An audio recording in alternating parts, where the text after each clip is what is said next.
Do you need to watch Overlord Season 2 to watch Season 3? Are they going to do an overview of it at the beginning? Well, I'll do an overview. I'll do an overview. Why not? Why not? Now, if you have forgotten what has happened so far, here is a quick rundown of Season 1 and Season 2. You have this ultimate game. Okay, this is okay. Rundown of last time on Overlord, Mr. Eins Aungun. I hope I'm pronouncing that correctly. He is a true gamer. He's a true gamer who has unlocked the ultimate technique using his credit card. He is the most overpowered person in this game, and on the last day of the game service being shut down, he decided to stay in this VDRD, this virtual video game. I forgot the name of it. This virtual video game, Yggdrasil. He wakes up and he is in the game with all of his NPC characters that him and his friends helped to make. In starts the real point of Overlord, the Eins glazing session. Every single person, without fail, will glaze Eins in some way, shape, or form. There will always be an annual Eins glazing session every few episodes. It should be Overlord the Glazing. So, in Season 1, Eins wakes up, he goes saves a village, and he decides that he's going to take over this virtual world. And so he starts trying to find out more information about the outside world just in case, even though he is ridiculously overpowered. In comes his alter ego. Like, in the same way, you've never seen Gigguk and Garnt in the same room at the same time.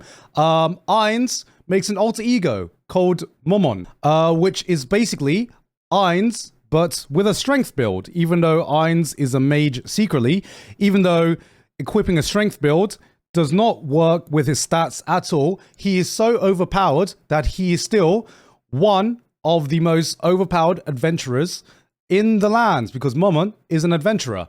Now, at the ending of Season 1, we find out that there is another OP person within the world of Overlord that has an item that can mind control one of Eins's faithful servant, Shaltir. And her and Eins have a big mega showdown. It's basically me versus Melania, if I knew what I was doing.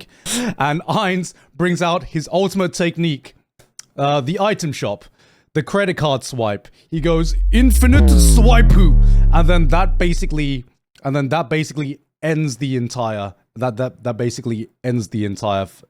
final battle of Overlord Season 1. So that was the end of Overlord Season 1. How am I doing, guys? How am I doing? Is this good so far? Is this good? All right. In comes the second season. We have two major arcs in the second season. So the first arc, we go away from Eins, and then we focus on the story of these lizard people.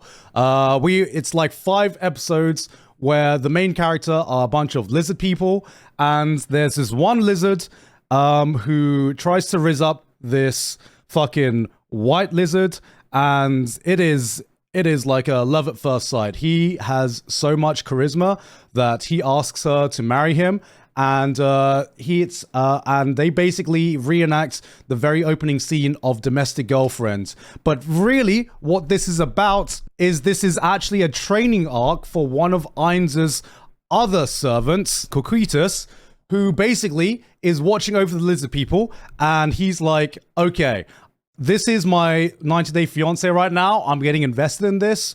This at this point, he just wants to see the lizard people doing lizard things. So, lizard guy, he gets the salamander mussy, and Eins is watching that, and he's like, "This is disgusting. This is not what I'm here for." Coquitus wiped them all out, and Coquitus is like, "Wait, but can we save them?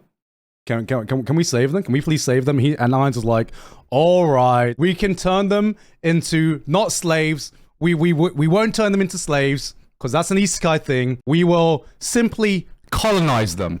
We'll simply colonize them. Because it's totally different. It's not slavery. It's not slavery, guys. But Cocytus has to murder the 5 main people that we basically followed during this entire Lizard arc. I don't know what the fuck I'm saying right now. I'm just gonna keep going though. I'm just gonna keep going. So we this must sound like the most drunk ass recap of all time. So, where do we get to? So, he kills the main 5 lizard people that we've been following throughout the entire Lizard arc, but Ainz resurrects the main guy, the Giga Chad, and he basically gets to live his life with his newly found wife. This is all propaganda for the lizard furry people. If you enjoyed lizard sex, you probably would have fucking loved this one. Me, I was like, damn, that white lizard is actually fucking cute. And that's the end of the arc. Cocytus learnt how to think, and Ainz was very happy. Going on to the arc after that, we have Sebas, who Giga Chad Butler. At this point, one of the only good people left in Nazarick. I forgot to say that the place that they're in is called Nazarick. Ah, God, I need more coffee. So, at this point, you're like, shit, are we the bad guys? Are we the bad guys? But no. We get introduced to Sebas, who was created by one of the greatest lords in all of Nazarick. Lord Touch Me Sama, the true Giga Chad of Overlord. He is a godlike being that everyone always refers to. Touch Me Sama is the true Giga Chad. But Sebas saves this girl who went through what Griffith went through in Berserk. She's not doing well. He heals her back up. He gives her a purpose in life, and he does something that Twitter would probably cancel him over. I don't, age gaps, whatever. I don't know, man. I don't know what the age gap is. Don't ask me. But he gets some, guys. Just don't tell Twitter. Just don't tell Twitter about it. Ruptured anus is... Why is that what you remember? Why is that the detail that you remember? But it's okay, because Sebas is actually 12. Oh my god. Gigguk learns about Lord Fondle Me Sama. So Sebas saves this girl, heals her back up, and convinces Ainz to let her join the whole Nazarick crew. But in between all that, you have 2 other guys. God, it's kind of making me realize how many characters there are. There is Brain. There's Ungus Brain. And I forgot the kid's name. He's so fucking forgettable. Climb, that's it. There's Ungus Brain and Climb, who Sebas takes under his wings and trains them. Now, they go on an arc where the girl gets kidnapped by, I can't remember their actual name. I'm going to call them the Fraud 6. And Sebas one-shots all of them. Sebas is like, I ain't even giving you a chance. Holy shit, I forgot about the hug. Ainz is really good at giving hugs. That was in season 1. But Sebas doesn't give hugs. He just goes full-on One Punch Man on all this shit, man. So, he wipes out the Fraud 6. But there is another adventurer that gets introduced called Evil Eye. She is actually secretly really, really fucking powerful, and she comes along and she has a fight with one of Ainz's maids, the bug maid, the Ayaya bug maid, even though she, once her mask comes off, it's the opposite of Ayaya, and she almost kills her, but Demuge comes in, but it's not Demuge, it's Jumanji. He comes in as his alter ego. Jumanji, I forgot his name. Jowdaboth, that's it.